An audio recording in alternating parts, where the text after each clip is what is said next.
She doesn't walk into that courtroom right away.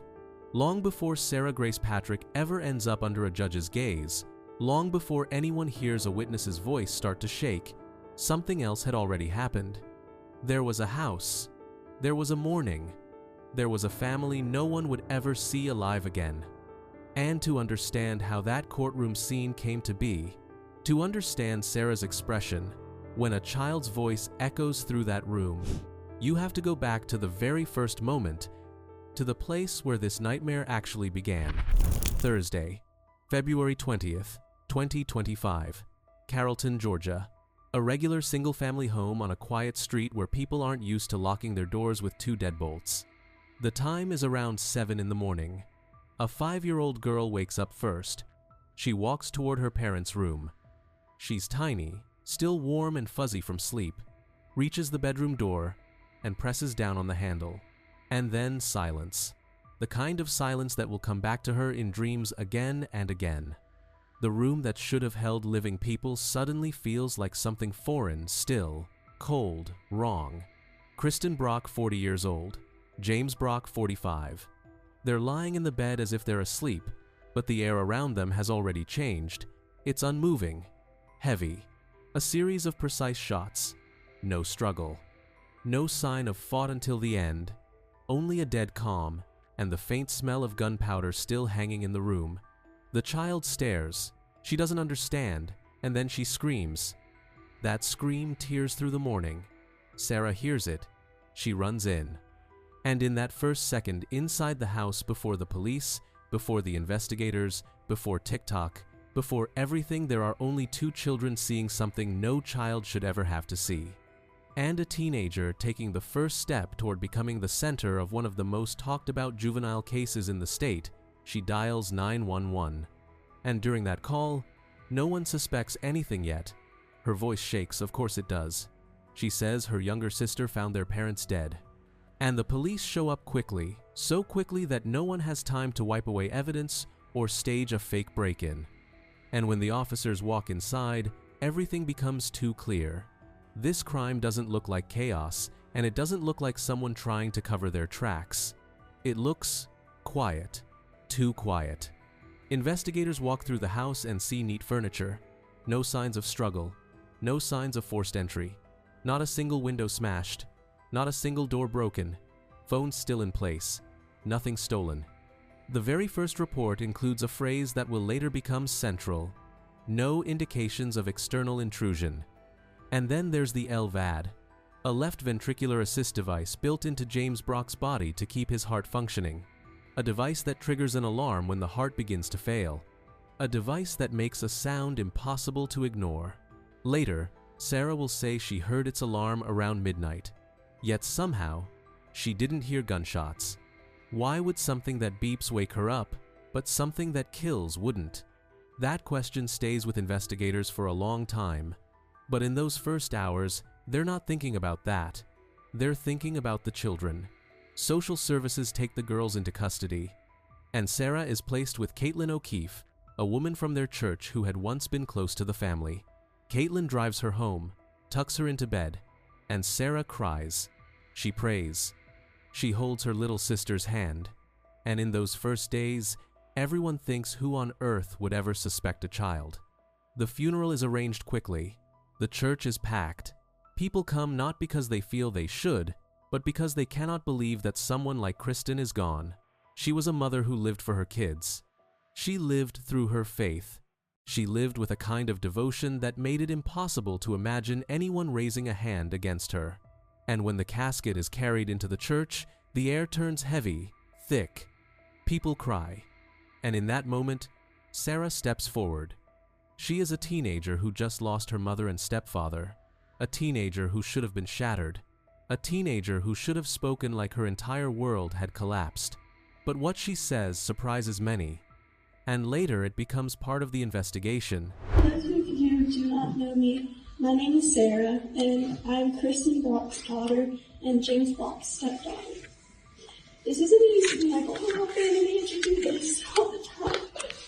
I'm really happy I get to do this, but just bear with me because I stutter a lot. I just wanted to say goodbye to my mom and Jamie since we never got the chance to.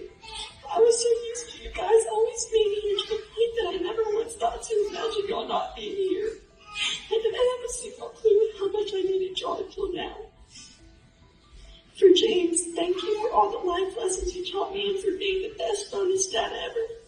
Your heart will finally be healed in heaven, and neither of y'all will be in any pain anymore. Although that gives me so much comfort, your fight was not supposed to end there.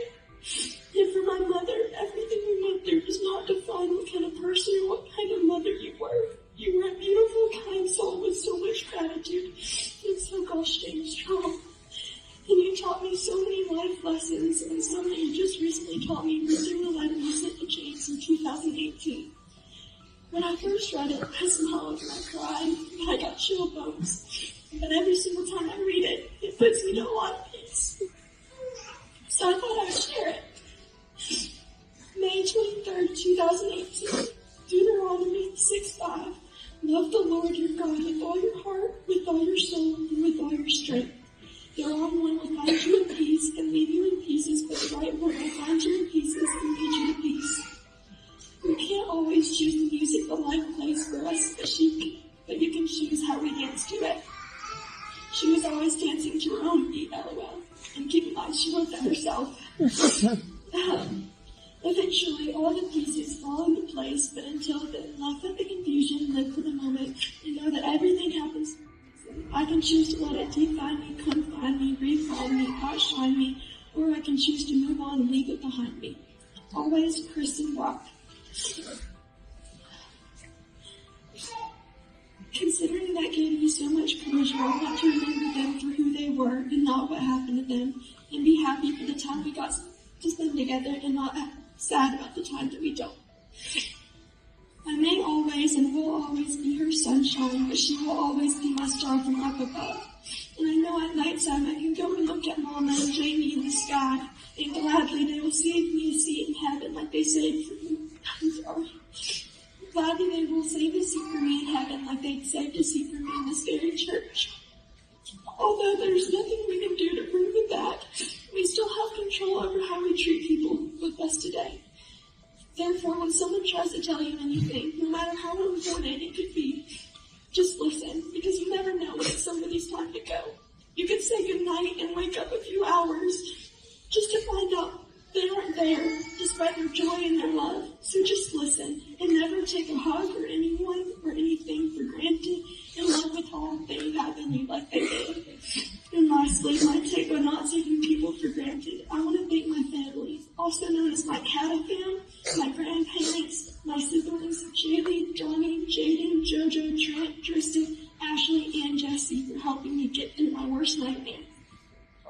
And last but not least, I want to thank Tasha, Bree, Nate, Lane, Kimberly Hayes, Kim Bowling, Katie, and most of all, my father, Angie, and Ben for making such a big difference. Jamie and Mama would have thanked y'all, too. I love you guys, and so do I. And so do they. I'm sorry. In that moment, many people decided it was strength, pure willpower. They thought she was holding herself together, that she simply refused to let herself cry. But weeks and months later, when investigators learned everything that had been happening inside that house, when messages to bloggers surfaced, when TikTok posts and witness statements appeared, that speech no longer looked like strength. It started to look like something entirely different. A teenager, standing at the funeral of her parents, talks about being grateful and happy that God took them home. And the most striking part, she smiles. A smile at the wrong time. That becomes one of the moments investigators later tag with a note, emotional response inconsistent with the situation. After the funeral, something begins that no one on the outside sees. Sarah's behavior. She prays. She reads the Bible. She thanks every person who speaks to her. She helps Caitlin around the house. She works. She tries to be a straight-A student. Perfect. And to the people who only meet her after the tragedy, she really does become that sunny child they'll later describe in court. But investigators don't look at her smile. They don't study appearances. They look at digital footprints. And they find something. Sarah has been messaging true crime bloggers. Not "I feel awful." Not "How do I survive my parents' deaths?" Not "Why did this happen to us?" She asks, "When are you going to cover this case?" It's really interesting. Y'all, this is Sarah Grace, and she messaged me back on June 3rd and just said, search up Brock case. So I said, Brock Turner? Brock who? She said, Kristen and James Brock. Hold on. They're my parents. And out of nowhere, a random Thursday night in February, someone came in my house with me and my 5-year-old sister, and my parents left them for me and my little sister to wake up to. Technically, it was a Wednesday night because I found them Thursday morning. I am so sorry. I cannot imagine. I will absolutely research and cover their case. Please take care of you always. For the investigators, that was the first alarm bell. The second was the LVAD. The third, long-standing internal conflicts in the family. The fourth, the fact that Sarah somehow knew more about the crime than any ordinary teenager should. But all of this, those are details. The real thing is still ahead. Ahead lies the trial. That is where every scar, every secret, every behavioral contradiction will be exposed. That is where the people who knew Kristen, James, and their children will speak. People who saw more than what appears in photographs. And that is where voices will come forward that Sarah cannot control. People who will not perform. That is where the real drama begins. And that is where all 8 of your video inserts will surface strictly in chronological order. When the case finally reached trial, the atmosphere inside the courtroom felt almost tangible. This wasn't just another hearing. This wasn't just a juvenile defendant accused of murder. This was a family split in half. This was fear that had lived in people's chests for months. These were memories, children's memories, adults' memories, friends' memories. And now, as the judge calls the first side to speak, the defense confidently presents its picture. Sarah is innocent. Sarah is quiet. Sarah is kind. Sarah could not have done this. But court is the last place where words can still be twisted.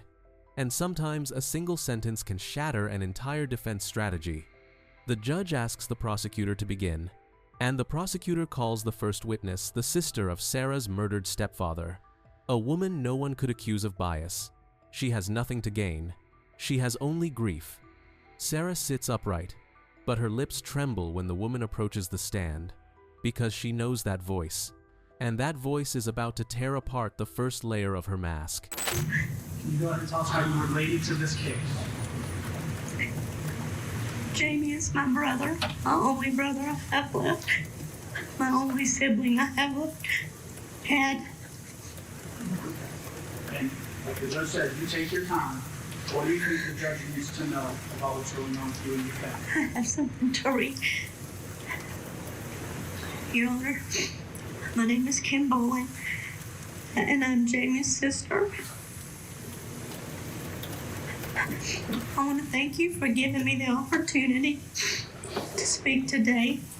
Since this tragic day, my brother Jamie and his wife Kristen were taken from us.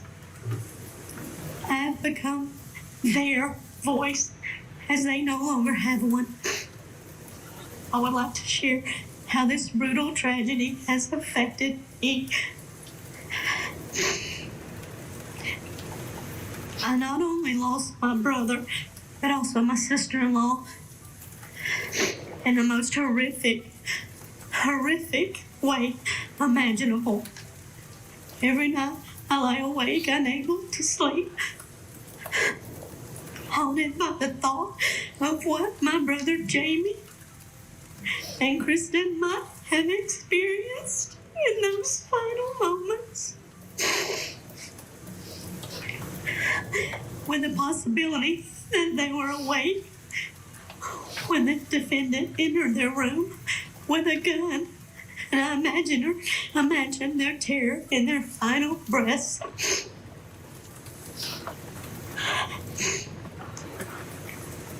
The defendant is charged with the brutal murders of my brother, Jamie, and my sister-in-law while they were lying in their bed.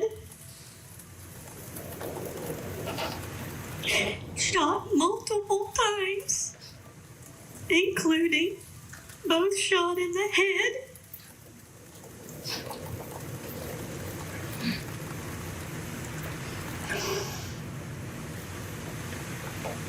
Just give me 1 second.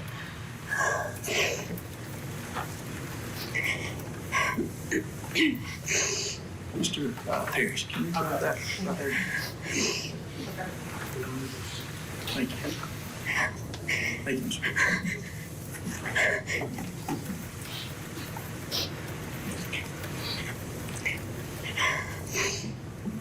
My 5-year-old niece was then woke up to find their parents lifeless. The trauma this innocent child will carry for the rest of her life is unfathomable. And what makes this even more heartbreaking is that her sister loved the defendant. She looked up to her, and for reasons I will never understand, the defendant caused such imaginable pain. And I'm so thankful that Jaylee's life was spared. With all of this in mind, I am deeply concerned about Jaylee's safety should the defendant be released on bond.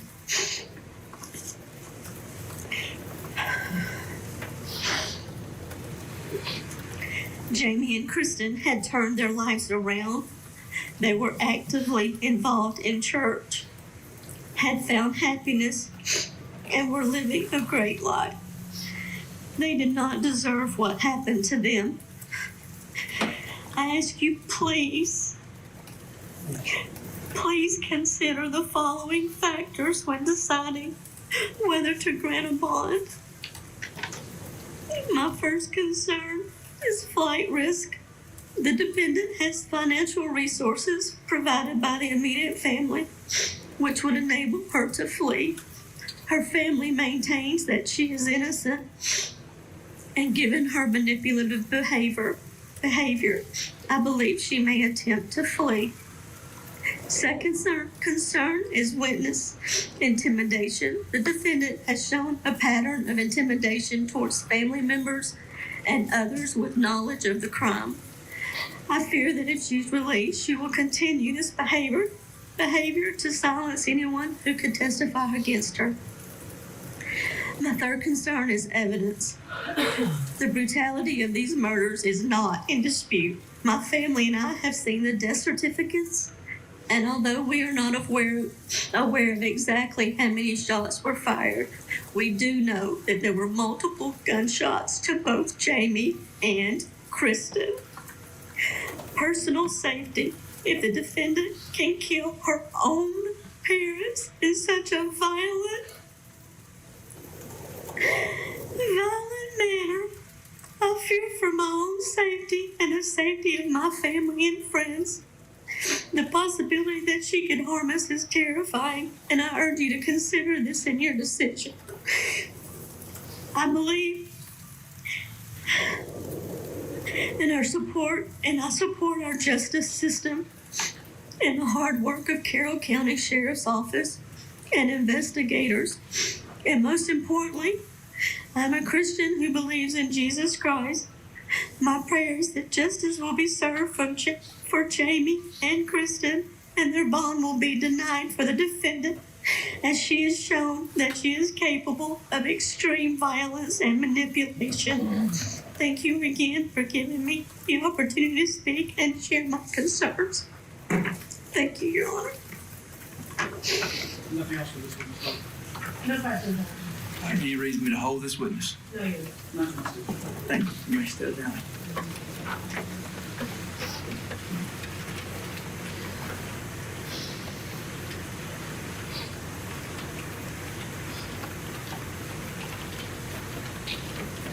Steve. Our next witness is going to be Tristan Brock.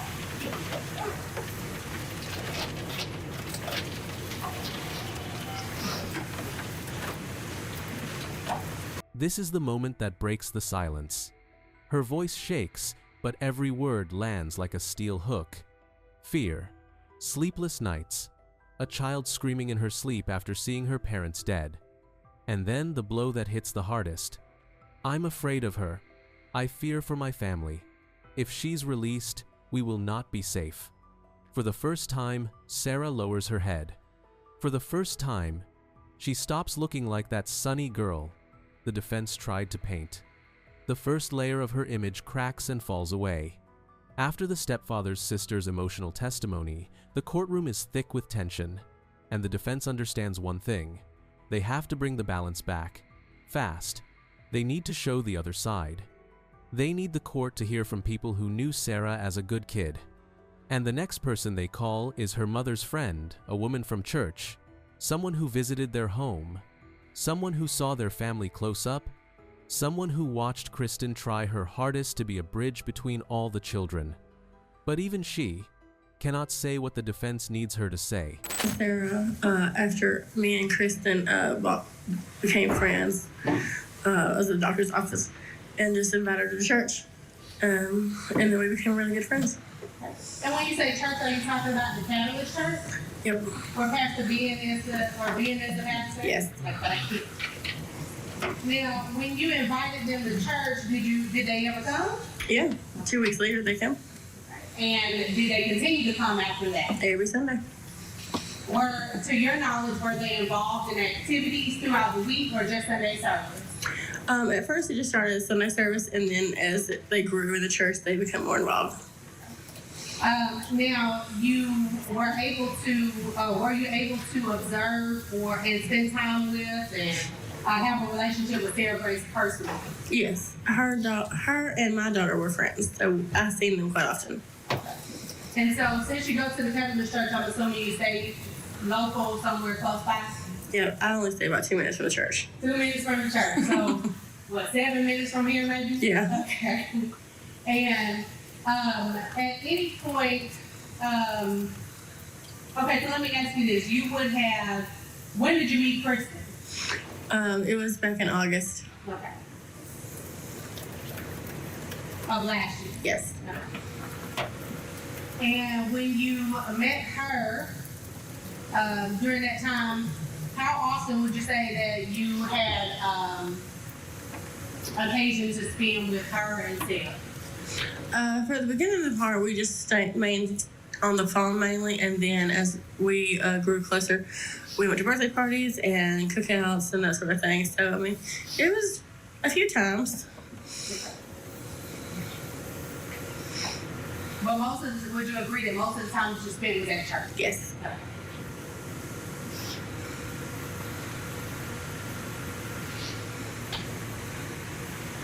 Now, did you hear Pastor Ben testify? A little bit. Okay, a little bit. He indicated that he and the church would be willing to facilitate Sarah in any way if Judge Hightower were to give her a bond. Do you share that sentiment? I agree. And would you be willing to be a part of Sarah's village to help facilitate her here in Carrollton in some way? I've already been a part of it, so I'm not going to stop now. Okay. That's all I have. Thank you. Thank you.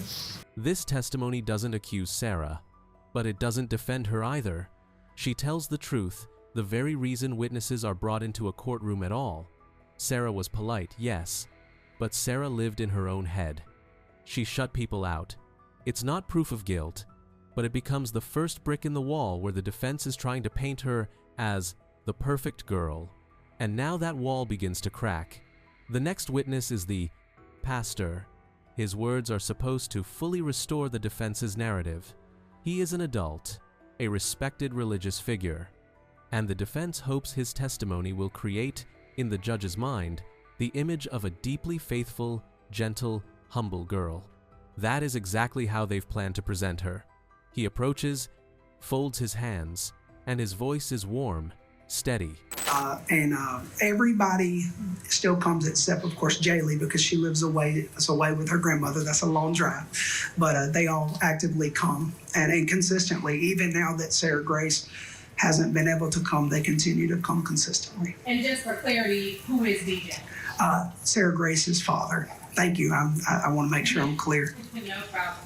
Now, you indicated that you would do whatever in your letter to help in this regard with Sarah. Have you facilitated people at the court's instruction before? Over the years, multiple times I have come to this room a couple of times and offered to facilitate any way that would, if there's any way to make the court and you feel comfortable, we'll do anything we can to facilitate. We just want to help. Y'all have a great call, and ours is to support and love. Y'all are the jury and the judges, and so anything we can do, we're willing to help. to make that happen. And coming to a close here, you indicated that Sarah still calls you while she's been incarcerated. Is that correct? Yes. Okay. And when you have conversations with Sarah, are the substance of those conversations about do you believe me or anything like that? Two things she calls. It's been two things every time. One is to thank me. Thank me for everything, and it's particularly for her dad. He's just engaged. He's growing. He's really growing his relationship with God. I can never make sense of tragedies like this. It's terrible what everybody's been through. But watching Beauty for Ashes and seeing DJ love the Lord and engage in his faith is beautiful. So she'll call me first. He came to the altar a couple of times. We've been able to pray with him recently. So there's victories that she'll call and thank me and then ask me to pray for her. And she's actually reading some books that were recommended to her that changed my mother's life. My mother was a pretty rough addict, and those books vicariously through her changed mine. And so she's reading them, and so she'll talk to me about that. So it's three things: prayer, thankfulness, and what she's reading. The pastor's words sound like music to the defense. Sarah is grateful. Sarah is prayerful. Sarah is incapable of harm. But the prosecutor asks just one question. Did you know her before the murders? Pastor, no. And everything collapses. Because the court doesn't need the version of her after the tragedy. The court needs the version of her before it. After the pastor, they call Caitlin O'Keefe, the very woman who lived with Sarah after the murders. Her testimony is supposed to become the decisive proof that Sarah is a calm teenager who poses no threat. My name's actually Caitlin. Can you state your name? My name's Caitlin O'Keefe, Kaitlin, O''Keefe. All right. How do you know Sarah Grace? I met Sarah about 3 days after all this happened with her mom and dad. And how did you come to meet her? I was friends with her dad. We used to play cell phone games.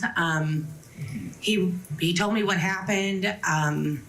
Told me that the kids didn't have any clothes. Since the house was closed off, they didn't have anything. So I've taken in a child or two in my time. So my heart broke for it, and I was like, please let me take her shopping. So I came and picked Sarah up and took her to get clothes, underwear, deodorant, your basics. And since that time, so that would that have been in February? It was February 23rd or 4th, I believe, yeah. Since that time, did you continue a relationship with Sarah? Yeah, Sarah actually ended up moving in with me. It was a better situation for her. I had an extra bedroom. She came to stay with me after everything happened with her mom. She used to lay in the bed. She would cry and sob, and I'd watch her grieve. Did you have any disciplinary problems or any type of issues with Sarah while she was at your house? Not even one, honestly. I've had some teenagers and one that gave me a hard time, and Sarah was a pleasure. She was easy. Do you still have a friendship or any type of relationship with other members of Sarah's family? Yes, I talked to her grandma, grandpa, her dad, and little brother live with me. I talk to Sarah every day. So since she's been incarcerated, you've spoken to her? Every day. Every day. And do you all pray together as Pastor Ben indicated or anything like that? Every day. You can't stop her from praying.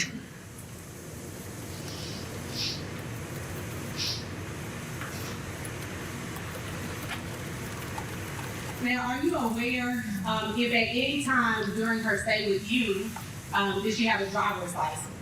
No, she had her permit, and we would go practice driving. She wasn't ready to get the license yet. She was not ready. Safer for all of us. Yeah. Okay. And does she have access to her own personal vehicle that you know of? No.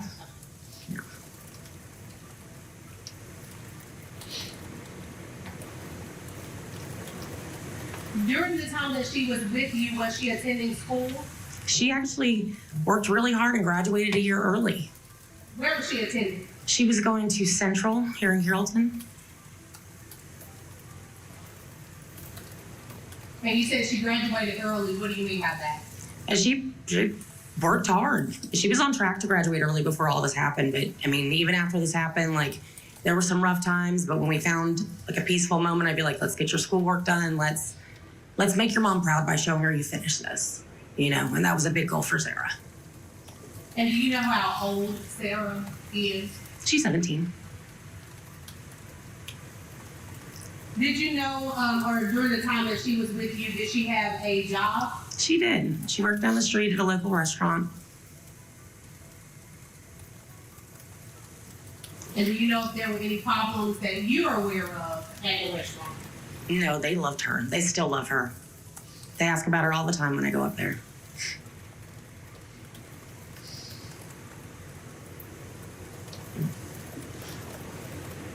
It sounds perfect, but once again, the prosecutor needs only a single question. Did you know her before the murders? Answer: no. And once again, everything she describes exists only in the after. The perfect version of Sarah appears only once her parents are gone.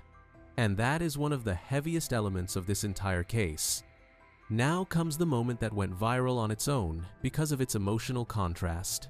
The court calls Sarah's 16-year-old friend, the one she stayed with the day before her arrest. This testimony appears strictly in the chronological order of the hearing, and it plays a crucial role. It dismantles the defense's claim that Sarah would never run, because the facts say the opposite. Yes, ma'am. And is Gail your mom? Yes, ma'am. Okay. Now, I heard your mom say that you guys went to school together, is that right? Yes, ma'am. At East Coweta? Yes, ma'am.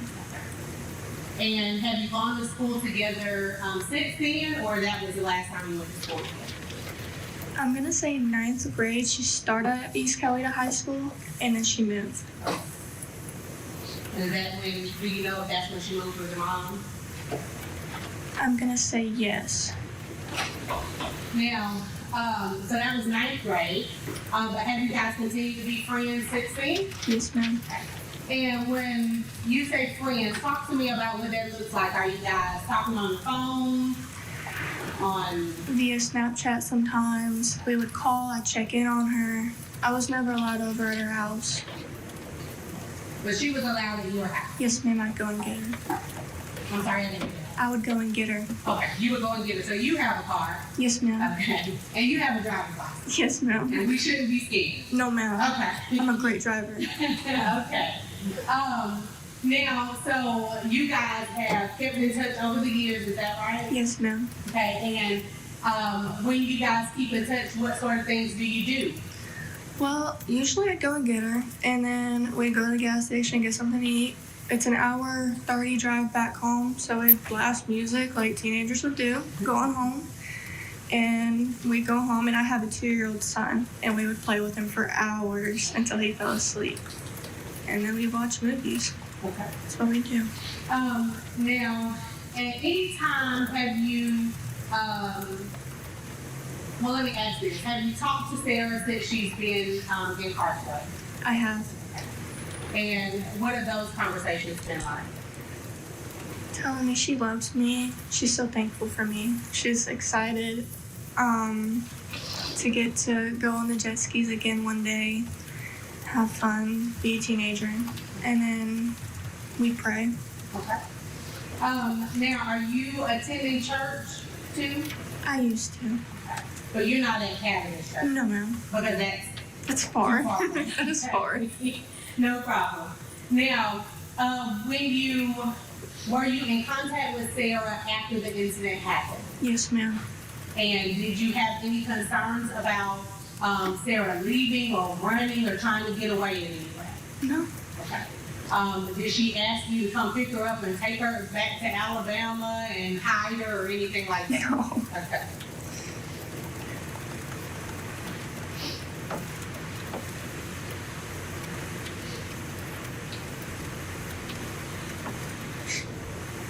I think that's all I have for you. Thank you. State, any questions? I think I just have one question. Okay. When was the last time that the defendant was in Alabama at your house?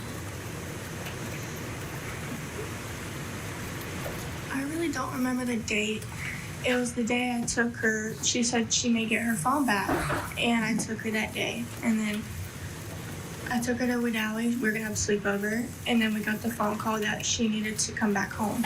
Okay, so if I were to tell you that she was arrested July 9th, you would say sometime in the days just before that. July 8th. July 8th. Yes, sir. Thank you. No You're other welcome. And here it is. The thing the defense tried so desperately to hide. Sarah was in another state, with a friend who had a car, with the ability to drive anywhere she wanted. And at that point, it's no longer just a teenage trip. It becomes a very real flight risk. And finally, the witness whose words are impossible to listen to without feeling something tear inside. Jaden Brock, James's son, the boy whose father stayed alive because of an LVAD, who survived heart failure, surgeries, pain, and who didn't die in a hospital, but in his own bedroom. His words become the final drop. I'm speaking this morning on behalf of the 12-year-old son of Jamie Brock. He is not able to emotionally speak in front of people. He is here in the courtroom today. And so I'm just going to read you what he wrote, okay? My name is Jaden Brock, and I am 12 years old. I wanted to talk today because my dad and stepmom was shot and killed. I miss him every day. My dad was my hero and the person I looked up to the most. We did everything together. He helped me with school, and he always made me laugh, and we joked around a lot. Since he died, everything has changed. I feel sad and confused. It's hard to sleep, it's hard to focus, and it's even hard to smile sometimes. I still wait to hear his voice or see him walk through the door, but I know that will never happen again. What makes me more sad is I trusted Sarah and I loved her like a sister. Why would she do this to me? And why would she hurt everyone like this? I don't understand why someone would do this, but I know it is not right. My dad and Kristen didn't deserve this. No one does. And I don't think someone who could do something like this should be allowed to go free right now. I wouldn't feel safe, and I would be so scared. Please think about what my family is going through. I hope you make a decision that protects us and remembers who my dad was.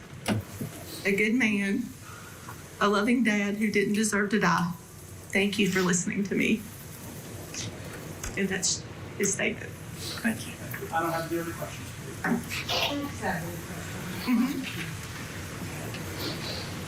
Ms. Byrne, how are you related to the family or this situation? I am not related to the family. I grew up with Kim, and I've known Jamie since he was 2. Okay, friends with Kim and Jamie. Yes, ma'am. And were you present when that statement was written, or was it just handed to you? No, I was not present, no. It was written by Jaden, his mom, and Kim helped. I was just asked to read it. Okay. And they told you that he prepared it? Yes. And you would agree with me that nothing in the letter says that Sarah Grace was a threat to Jaden when they were living together? He never expressed that to me, ma'am. I would agree with that. This isn't an accusation. It isn't anger. It is a child's fear, a child standing in front of a teenager who walked into the hearing with a smile. That fear is what makes this case something more than legal. It makes it human. And the judge hears that. After all of these testimonies, the entire courtroom feels different. The defense realizes their image of the sunny girl no longer holds. The prosecutor understands the moment for a decision has come. Every pair of eyes turns toward the judge. Sarah looks at him as if she still hopes the world might rewind itself, as if she might walk out, as if her life might return to what it was before February 20th. But the judge speaks the words that put an end to that hope. For bond, defense has a burden of coming forward initially with evidence To show that the defendant does not pose a significant risk of fleeing, threatening the community, committing another crime, or intimidating a witness. And then it is the state has the burden of persuasion in convincing this court that the defendant is not entitled to pretrial release. The state has the burden of proving by a preponderance of the evidence that the trial court should deny bail or bond. And there's a vast difference in beyond a reasonable doubt and preponderance of the evidence. Preponderance of the evidence is essentially greater than 50%, or it's just a greater likelihood than the other side. That is vastly different than beyond a reasonable doubt at trial. And I need everyone to understand that. My job is to evaluate the witnesses, weigh their credibility as they testify before me, and apply what the witnesses have said and apply their credibility to the law the best I can. Make sure that I've covered what I needed to and what I've heard from several folks. All right. With that being said, and listening to the witnesses here, if I weigh these witnesses' testimonies and I weigh what I hear today, I believe those closest, and I say closest in family relationship, expressed that they had vast concerns that she would have the ability to flee, that she would be a danger to the community, that she would be a danger to them, that she would pose a significant risk of intimidating, or actually I think the state steered away from intimidating or influencing or manipulating witnesses.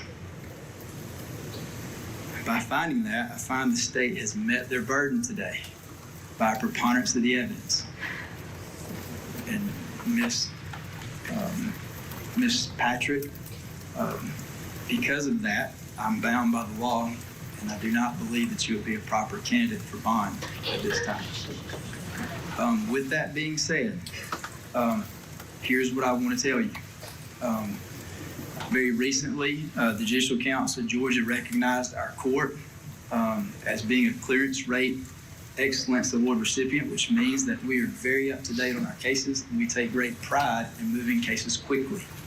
I do not want anyone to sit in jail unnecessarily. So what I would like to do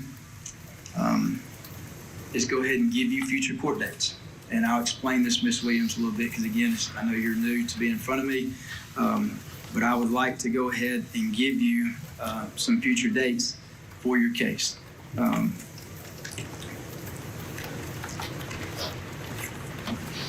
Obviously, your case has to be indicted first. All right, that's the first process. Do we know when this case will go in front of the grand jury? I'll be presenting it to the grand jury this afternoon. All right. If the grand jury chooses to indict you, right, that would be to true bill the case. That means the case goes forward. If they choose to no bill it, then we'll cross that bridge. But if they choose to true bill, then your case would go forward. And I'll ask the clerk which would be the next available arraignment that we could place her on. All right, so, and that's not the probation county, correct? All right, so your arraignment, if true bill, okay, I'm just giving you a plan of action so that you know what's coming up, okay? If they true bill this case, your arraignment date will be 9/22. On that date, your non-jury will be 11/17. Your calendar call will be 12/16, and I will be prepared to try your case on January 5th. All right? Now, that's incredibly fast.